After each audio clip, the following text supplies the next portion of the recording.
سمجھ نہیں آ رہا نمیر، کہاں سے شروع کروں؟ چچا جان متذبذب تھے۔ میں صرف تمہارے اس طرح اچانک شادی کرنے پر خفا تھا۔ بھلے ہم تمہارے سگے ماں باپ نہیں تھے، لیکن تمہیں پالا تو ہم نے ہی تھا۔ ہم نے بہت ارمان سجا رکھے تھے تمہاری شادی کے۔ انہوں نے گہری سانس لی۔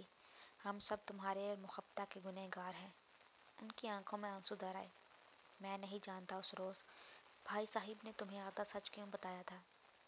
تمہارے جانے کے بعد میں نے بارہا چاہا کہ بھائی صاحب سے اس غلط بیانی کی وجہ جان سکوں، لیکن کچھ دنوں بعد ہی وہ سیڑھیوں سے گر گئے اور سر پر لگنے والی چوٹ کی وجہ سے وہ کوما میں چلے گئے اور اسی حالت میں ان کا انتقال ہو گیا۔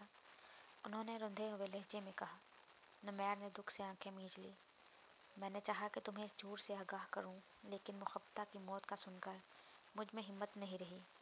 بھائی صاحب کی بیماری کے دوران ہی جب جائیداد کے معاملات سنبھالے تو اندازہ ہوا کہ دونوں فیکٹریاں مسلسل نقصان میں جا رہی تھیں۔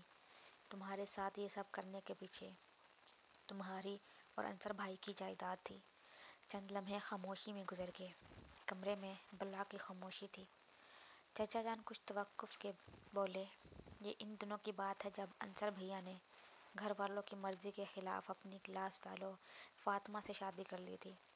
ابا جان نے اس جرم کی پاداش میں انہیں گھر سے نکال دیا۔ جائیداد کا چونکہ بٹوارا ہو چکا تھا، اس لیے انصر بھیا بھی ضد پر اڑے رہے۔ انہی دنوں بڑی آپا کی نند بیوہ ہوگی۔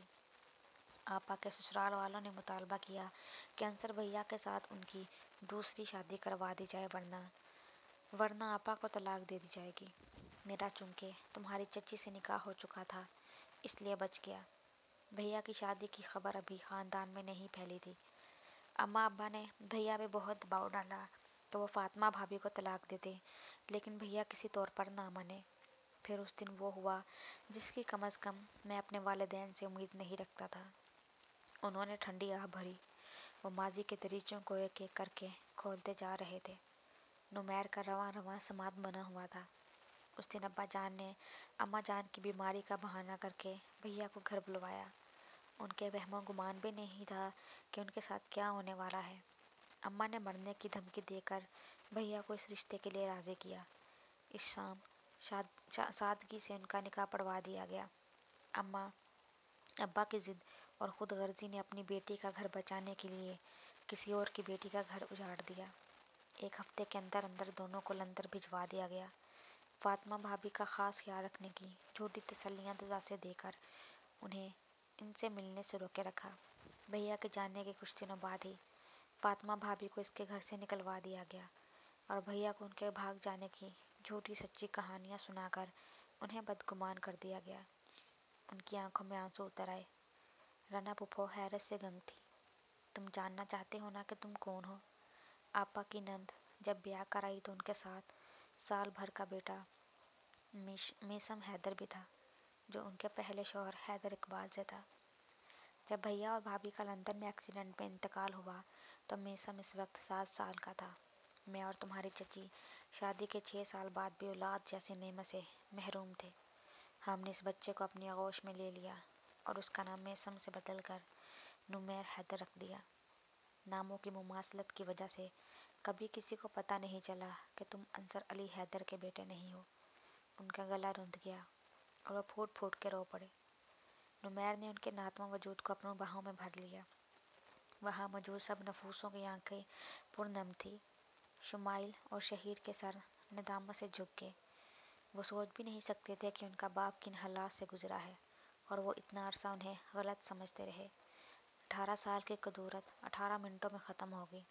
بچوں، میں تمہارا سگا نہ سہی لیکن دادا لگتا ہوں، میرے پاس آؤ۔ انہوں نے شمائل اور شہیر کو مخاطب کر کے کہا تو وہ دونوں دادا سے لپٹ گئے۔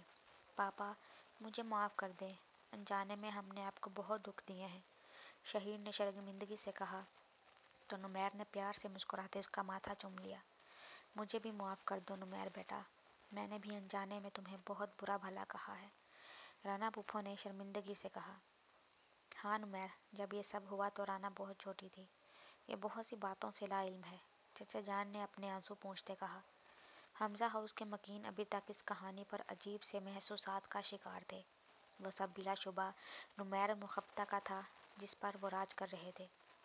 مجھے کسی سے کوئی گلہ نہیں، میرے بچے میرا فخر ہیں، میرے لیے اتنا ہی کافی ہے۔ نمیر نے سب کی طرف دیکھتے ہوئے کہا، حمزہ بھائی، آپ کو یا اسامہ کو بھائی کو پریشان ہونے کی ضرورت نہیں ہے، یہ سب کچھ آپ کا ہی ہے۔ مجھے یا میرے بچوں کو اس سب کی نہ تو ضرورت ہے اور نہ ہی ہمیں کچھ چاہیے، لیکن ایک افسوس مجھے ہمیشہ رہے گا، جب مجھے آپ سب کی ضرورت تھی تب کسی نے میرا ساتھ نہیں دیا تھا۔ نمیر کی آنکھوں میں نمی اتر آئی۔ چچا جان، اب سب کچھ واضح ہو گیا ہے تو میں چاہتا ہوں کہ آپ اپنے بیٹے کے گھر چلے۔ نمیر نے لجاجت سے کہا تو انہوں نے مسکرا کر اس بات میں سر ہلا دیا۔ برا وقت ہر کسی کی زندگی میں آتا ہے، لیکن جب اپنے اس وقت میں آپ کا سہارا بنتے ہیں تو ہم میں اس برے وقت سے لڑنے اور اس کا سامنا کرنے کی ہمت آ جاتی ہے۔ ہمارے اپنے ہماری طاقت بن جاتے ہیں۔ زندگی اپنی پوری خوبصورتی کے ساتھ اس گھر میں اتری تھی۔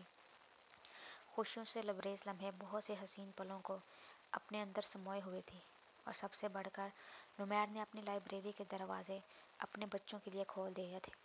فارغ وقت میں وہ اپنی اور مخبطہ کی زندگی کا ایک ایک پل اپنے بچوں کے ساتھ شیئر کرتے تھے۔ نمیر کو اب اندازہ ہوا تھا کہ محبت کبھی نہیں مرتی۔ جسم تو فانی ہے لیکن محبت لاوانی ہے۔